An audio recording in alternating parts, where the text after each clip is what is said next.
In this video, is PC gaming worth it? Now I'm going to make this as unbiased as possible and present you with the information you need to make an educated decision.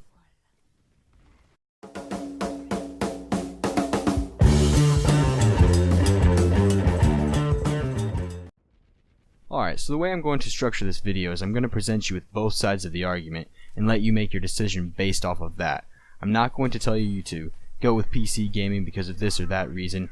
I'm just going to give you the information you need to make an educated decision. So we'll start with the big one, and that is price. Now, on one side of the argument you have the whole, PC is so expensive, you have to spend $1,000 to even get into it, and so it's not even worth it.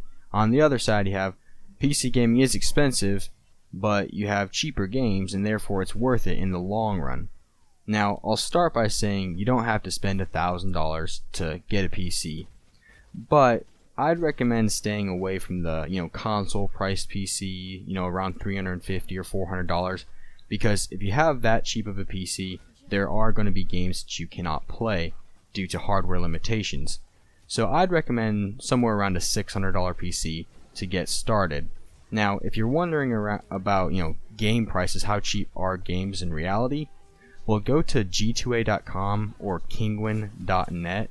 Both of those places have really cheap PC games, and so you'll be able to get a good idea of how those prices compare to console games. Here's another big one, and that is performance. Now, all your PC gamers always brag about how powerful their PCs are and how they can get 60 frames per second or more on their games and all this stuff.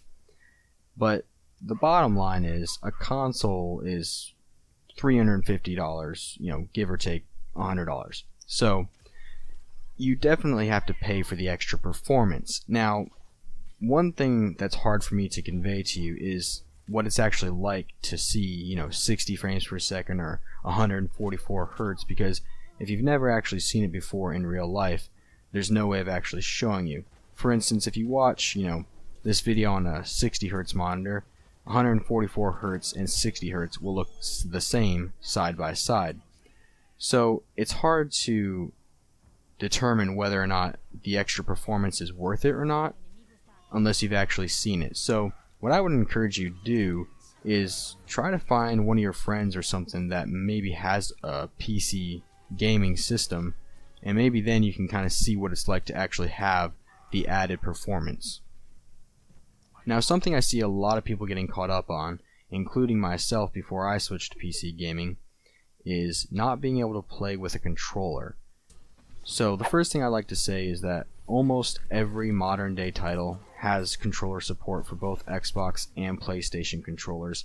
I myself play with an Xbox One Elite controller, but you'll find that a lot of games, especially first-person shooter games, will benefit greatly from playing with a keyboard and mouse. And I actually mentioned this in my previous video, 5 tips for the new PC gamer, that if you stick with a keyboard and mouse, even just for a few hours, and you get used to it, a lot of times you'll find you actually like it better than a controller.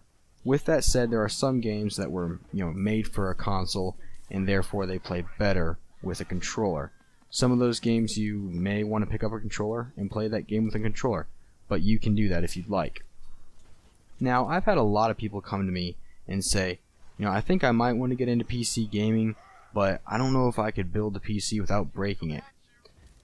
First thing you should know is there are a lot, and I mean a lot, of instructional, tutorial videos on YouTube on how to build a PC, and there are in-depth videos, there are videos designed specifically on how to install a CPU without damaging it, all that stuff. And building a PC is not nearly as hard as you might think. It's pretty much all plug and play nowadays. With that said though, I would do some research prior to buying any PC parts and see if you think you can do it.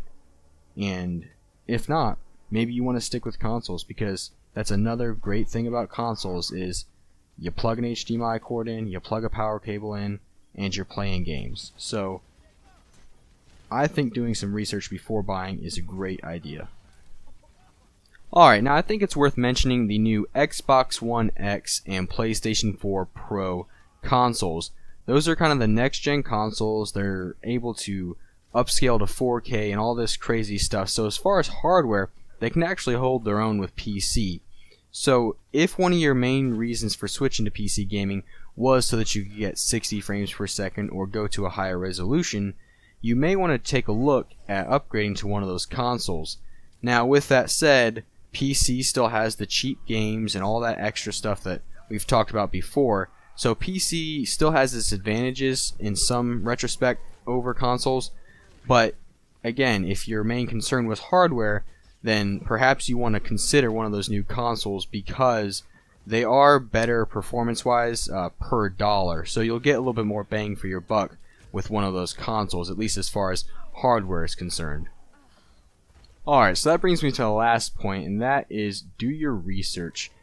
After watching this video, I'd highly recommend to watch other YouTube videos related to this subject about PC versus console and is PC gaming worth it.